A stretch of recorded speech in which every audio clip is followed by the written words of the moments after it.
En Pascua los santos se prodigan más. Tenemos más santos durante la Pascua porque es el modo de manifestar que Jesús resucitado y que sigue vivo, sigue enamorando, sigue teniendo esa capacidad de enamorar a los hombres, y no solo de enamorarlos, sino de hacernos capaces de ser santos. Los santos no han nacido santos, los santos han nacido manchados de pecado original e incluso bautizados. Algunos desde niños han tenido santidad, pues han tenido que ir luchando contra sus propios pecados, egoísmos y miserias. Y bueno, pues unos han alcanzado la santidad antes y otros después, algunos desde niños, repito. Pero nos estimulan mucho a nosotros y nos manifiestan que Cristo está vivo y que nos quiere hacer santos, pero cada uno respetando nuestra manera de ser, nuestra formación, nuestro progreso, nuestros ritmos. Hoy estamos celebrando a Santa Catalina de Siena, Caterina, que no hay que confundirla con Santa Catalina de Alejandría, que es 1000 años anterior. Santa Catalina de Alejandría es esa santa que celebramos que pintamos con una rueda, porque parece que fue torturada de esa manera en una rueda de molino. Y esta santa, en cambio, no es mártir, pues vive en una época muy distinta. Es de finales de la segunda mitad del siglo XIV, que es un siglo muy duro, un siglo donde se inicia la decadencia de muchas cosas en el campo de la filosofía y de la teología, y donde empieza a entrar la mundanidad en la Iglesia con fuerza. Es el siglo, los años anteriores a Santa Catalina, son los siglos del destierro de Aviñón, 70 años muy duros, en los cuales los papas habían estado viviendo en Aviñón una corte muy mundanizada. Y los años que vengan después de la muerte de Santa Catalina y los finales de su vida son los años del cisma de Occidente, en el cual vamos a ver que los católicos no van a saber quién es el Papa. Va a haber 2 personas diciendo que son Papa y en algunos momentos incluso 3. Y durante mucho tiempo tampoco ha quedado claro cuál de ellos era verdaderamente el Papa. Cosas pues que nos hablan de la mundanidad y del espíritu del mundo que muchas veces entra en la Iglesia cuando no nos dejamos iluminar por el Señor, a pesar de que la Iglesia siempre es santa. Bueno, pues esta muchacha destaca por muchas cosas. Es laica, aunque la veamos pintada como si fuera una religiosa, la vamos a ver con el hábito dominicano y nos va a parecer que es una dominica. Pues le pasa igual que a Santa Rosa. Santa Rosa es una émula de Santa Catalina, la va a querer mucho, es un par de siglos posterior y va a ser como una Catalina peruana, Santa Rosa de Lima. Pues es laica terciaria dominica, hay una orden primera, que es la de los varones, fundan una segunda orden, que es la de las mujeres. Eso lo hacen los franciscanos, lo hacen dominicos, lo harán otras órdenes. Y entonces los terciarios son como una tercera orden de laicos que viven en sus casas, pero que quieren vivir el carisma de esa orden, en este caso de la dominicana. Y entonces Santa Catalina, bueno, es una mística que va a ser muy influyente en la vida política, llama mucho la atención. Ahora nos hacen creer que las mujeres nunca han pintado nada en la historia. Bueno, pues sí que a veces se les ha puesto muy difícil las cosas, pero Santa Catalina de Siena va a tener una influencia enorme en los papas, en los reyes, en los duques, en las personas más importantes de la política. Todo el mundo va a querer escuchar a Catalina, hasta el punto de que va a ser llamada por Juan Pablo II, nombrada copatrona de Europa, junto con otras 2 mujeres, Santa Brígida de Suecia y Santa Teresa Benedicta de la Cruz, que son posteriores a ella. Además es copatrona de Italia, junto con San Francisco de Asís, un franciscano y una dominica. Va a ser doctora de la Iglesia. No hay muchas mujeres nombradas doctoras de la Iglesia. Va a ser primero Santa Teresa de Jesús, luego es Santa Catalina de Siena, luego vendrá Santa Teresita, nombrada por Juan Pablo II, y luego Santa Hildegarda, una mujer interesantísima, medieval también, nombrada así por Benedicto XVI. A pesar de que Santa Catalina durante mucho tiempo fue analfabeta, no fue nada tonta y tuvo una gran formación y tuvo una extensa obra teológica, casi 400 cartas, incluso algún tratado. Tenía sus secretarios, de tan importante que llegó a ser, a pesar de, ya digo, de no ser ni abadesa ni superiora, de nada. Y hoy los italianos la estudian en la escuela como una gran artífice de la literatura italiana. Ella nació en Siena. Siena está al norte de Roma, es la capital de la zona que se llama Toscana, y va a ser hija de un tintorero, de Giacomo Benicasa, y del Apa di Puccio di Piagente, que era hija de un poeta local. En su casa había cultura. Son 25 hermanos los que va a tener, muchos no van a llegar a mayores, y nace con una hermana gemela, Giovanna, que va a morir poco después. Ella es de las últimas, de estas 25, de las ultimísimas, clase media-baja, una mujer muy alegre. Sus hermanos la llamaban Eufrosina, que es lo que significa en griego alegría, y a los 5 años se tiene una primera visión de Cristo. Es una mística muy grande, tiene una visión de Cristo a los 5 añitos y se va a tomar muy en serio y con mucha madurez las cosas. Cuando muere una hermana suya mayor, la que más quería, en el parto, eso va a provocar lo que ella llama una conversión. En realidad nunca ha sido una mujer mundana y una mujer pecadora. A los 7 años ya se consagra a la mortificación y hace voto de castidad. A los 12 años sus padres les empieza a incomodar que busque tanto la soledad y la vida ermitaña.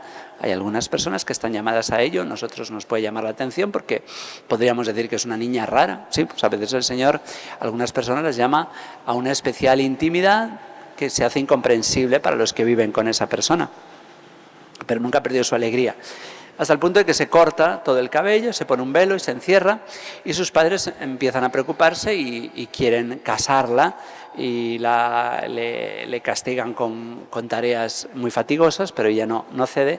Y hasta que no ve su padre un día que está en oración, Catalina, y que se le posa una paloma encima, pues no se va a convencer de que es una mujer tocada por el dedo de Dios y que hay que dejarla, pues como Santa Rosa de Lima, que también es una mujer muy extraña, podríamos decir, porque Dios la llama a una vocación a la que la mayoría de nosotros no estamos llamados, y mucho menos de niños o de jóvenes.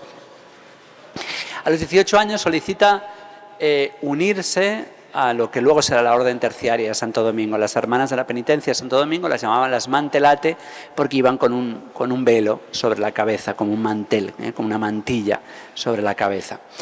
Y bueno, pues va destacando por esa vida especial de entrega a Dios, y a los 19 años tiene una experiencia mística que ellos llaman matrimonio espiritual.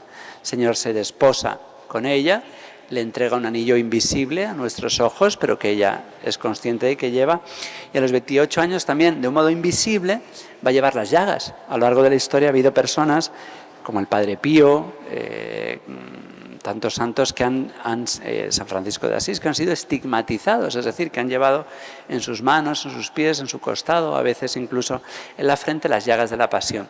Bueno, Santa Catalina de Siena nunca se le vieron las llagas, pero ella siempre las sintió, las tuvo, pero de modo invisible, pero tenía los dolores de la pasión en su cuerpo. Son signos de predilección del Señor, que a nosotros incluso nos puede costar, o incluso podemos desear que no nos toque algo así, pero bueno, es un signo de predilección que a los santos les acompaña no solo con ese dolor, sino con una especial intimidad. Y cuando alguien ama mucho al Señor, cuando alguien siente amor por la otra persona, desea sufrir por él. A medida que nosotros vayamos creciendo en el amor al Señor, pues vamos teniendo una comunión con Él y un deseo de aliviar sus penas compartiendo el dolor con Él. Solo desde el amor se pueden entender estos fenómenos.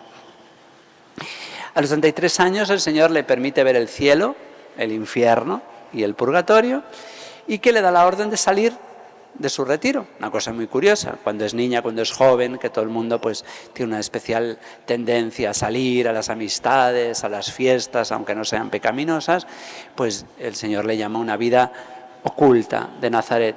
Pero cuando esta mujer ya, pues podíamos pensar que ya tiene edad para consagrarse y dedicarse a la vida contemplativa y de intimidad, pues el Señor la saca de ahí y le dice, ahora empieza la vida pública. Y entonces empieza a meterse en lo que hoy diríamos la política. Santa Caterina es una mujer política, no en el sentido partidista, como podríamos pensar hoy, al usar esta palabra, que se ha corrompido de tal manera que nos suena fea. Política es una palabra que nos suena fea y es una palabra preciosa, porque es la vida de la polis, la vida de la ciudad, la vida del servicio común. Pues empieza a intervenir en los conflictos que va habiendo a lo largo de toda la península itálica. No voy a decir de Italia porque Italia no existe como nación hasta el siglo XIX, pero empieza y finales además, empieza a intervenir en los problemas políticos de las distintas ciudades-estado que existen en Italia. Italia son un montón de paisillos, repúblicas, ducados, y ahí pues interviene ella con un gran apoyo de los papas. Tiene una gran influencia en los papas hasta el punto de que logra poner fin al destierro de Aviñón. Los papas dejan de vivir en Aviñón porque en Roma era impracticable la vida y bueno, pues logra algo que toda la humanidad anhelaba, que estuvieran donde ha estado Pedro, donde está el sepulcro de San Pedro. Pero bueno, sobrevivirá ese otro cisma que ya no podrá ya resolver porque va a morir a los 33 años. Muere en Roma, el mismo Papa celebra su funeral, Urbano VI, y es enterrada en Santa María sopra Minerva. Es una iglesia muy bonita que está sobre un antiguo templo pagano, Minerva. Si ustedes van a Roma verán una estatua de un elefantito, chiquitito, el elefantino, que tiene encima un obelisco. Bueno, pues esa iglesia es muy cerca de la Piazza Navona, del centro de Roma.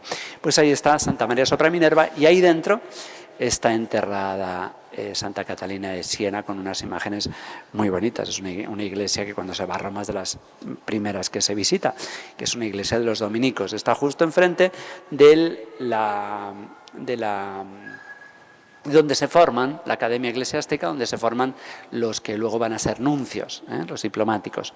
Bueno, pues esta es la vida, en resumen, de esta dominica, que tocada por el dedo de Dios, pues muy pronto se entrega una esponsabilidad muy especial. Esto nos enseña a nosotros que no hace falta ser religiosa o sacerdote para tener una vida de intimidad con el Señor. Ya la mística es un camino al que el Señor nos lleva, nos debemos preparar, pero no es un camino que uno elige, sino un camino para el que uno se prepara hasta que el Señor, pues a muchas almas las toca con este don después de que una persona se ha perfeccionado. Pues hoy pedimos a Santa Catalina de Siena por la familia dominicana, pedimos por Europa, pedimos por el próximo Papa, porque Santa Catalina está muy especialmente vinculada a los papas. De ella es este término que a veces se usa de un modo confuso, de llamar al Papa el dulce Cristo en la tierra. Llamar al Papa dulce Cristo en la tierra no significa divinizarle, se puede usar de modo papolatrano como si los papas fueran Cristo, no. Los papas no son Cristo, pero es verdad que son vicarios de Cristo, representan a Cristo y hay que pedir para que esa representación sea visible fácilmente y que los papas con su santidad, no solamente con su ministerio, tengan no solamente potestad, sino autoridad. La potestad es algo que nos da el cargo, una cosa es tener potestad, que la tiene el padre por ser padre, el profesor por ser profesor, la madre por ser madre, el sacerdote por ser sacerdote, el párroco por ser párroco. Eso es un nombramiento, un cargo. Pero la autoridad hay que ganársela. Uno puede ser padre y no tener autoridad, pues porque es un borracho. Un párroco puede ser párroco, pero tener la potestad, pero no la autoridad, pues porque no es ejemplar. Pues tenemos que pedir a los papas que no solamente sean papas y tengan potestad, sino que por la santidad de su vida sean ejemplares y tengan esa autoritas que no tuvieron precisamente en esa época de Santa Catalina de Siena. Pues hoy le pedimos un papa santo y sabio para nuestra época. Que así sea.